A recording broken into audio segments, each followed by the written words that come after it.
শ্রীমদ্ ভগবদ্গীতা যথাযথ চতুর্থ অধ্যায় জ্ঞানযোগ শ্লোক নাম্বার ৪ অর্জুনা উবাচ অপরাম ভবতে জন্ম পরম জন্ম বিবস্বত কথমেতৎ বিজানীয়ম তমাদো প্রোক্তবানিতি। শব্দার্থ অর্জুন উবাচ, অর্জুন বললেন, অপরম পরবর্তী, ভবত তোমার, জন্ম জন্ম, পরম পূর্বে, জন্ম জন্ম, বিবস্বত সূর্যদেবের, কথম কিভাবে, এতাত এই, বিজানিয়াম আমি বুঝব, তম তুমি, আদৌ পুরাকালে, প্রোক্তবান বলেছিলে, ইতি এভাবে। অনুবাদ: অর্জুন বললেন, সূর্যদেব বিভীষণের জন্ম হয়েছিল তোমার অনেক পূর্বে। তুমি যে পুরাকালে তাকে এই জ্ঞান উপদেশ করেছিলেন তা আমি কেমন করে বুঝব? তাৎপর্য: অর্জুন হচ্ছেন ত্রিভুবন বিস্মৃত ভগবানের শুদ্ধ ভক্ত। তাহলে এইটি কি করে সম্ভব যে তিনি ভগবানের কথা বিশ্বাস করছেন না? তার কারণ হচ্ছে অর্জুন এই কথাগুলি তার নিজের জন্য জিজ্ঞাসা করছেন না, কিন্তু যারা ভগবানকে বিশ্বাস করে না অথবা যে সমস্ত অসুরেরা শ্রীকৃষ্ণকে ভগবান বলে মানতে চায় না তাদের জন্য জিজ্ঞাসা করছেন। দশম অধ্যায়ে প্রমাণিত হবে যে অর্জুন সবসময় জানতেন শ্রীকৃষ্ণ হচ্ছেন পরম পুরুষোত্তম ভগবান, সবকিছুর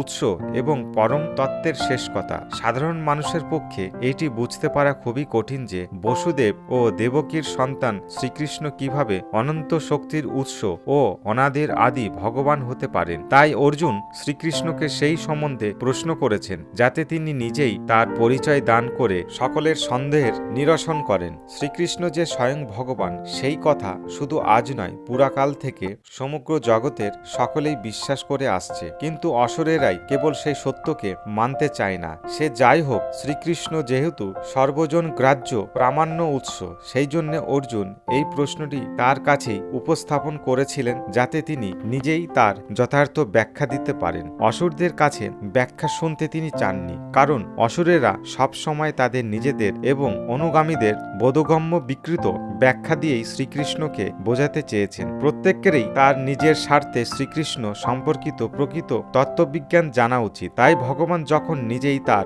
অপ্রাকৃত পরিচয় দান করেন তখন সমস্ত জগতের মঙ্গল হয়। ভগবান শ্রীকৃষ্ণের দেওয়া এই তত্ত্বজ্ঞান অসুরদের কাছে বিস্ময়কর বলে মনে হতে পারে, কারণ তারা অনাদি অনন্ত ভগবত তত্ত্বকে তাদের সীমিত মস্তিষ্কের পরিপ্রেক্ষিতে অনুমান করতে চায়, কিন্তু ভগবানের ভক্ত ভগবানের নিজের দেওয়া ভগবত তত্ত্বকে সর্বান্তকরণে গ্রহণ করে কৃতার্থ হন। ভক্তবৃন্দ চিরকালই এই পরম তত্ত্ব গ্রহণে আগ্রহী, কারণ তারা সর্বদা ভগবানের অনন্ত লীলা সম্বন্ধে জানতে আগ্রহী। যারা নারীশ্বরবাদী, ভগবত বিদ্বেষী, যারা মনে করে ভগবানও হচ্ছেন একজন সাধারণ মানুষ, তারাও এভাবেই শ্রীকৃষ্ণের লীলা শ্রবণ করে বুঝতে পারে যে শ্রীকৃষ্ণ হচ্ছেন অতি মানবিক, তার রূপ সচিদানন্দময়, তিনি অপ্রাকৃত, তিনি মায়াতীত ও গুণাতীত। ভগবানের ভক্ত মাত্রই অর্জুনের মতো সর্বান্তকরণে শ্রীকৃষ্ণকে বিশ্বাস করেন। ভগবান কৃষ্ণের অপ্রাকৃত তত্ত্ব সম্বন্ধে তার মনে কোনো সন্দেহ থাকে না।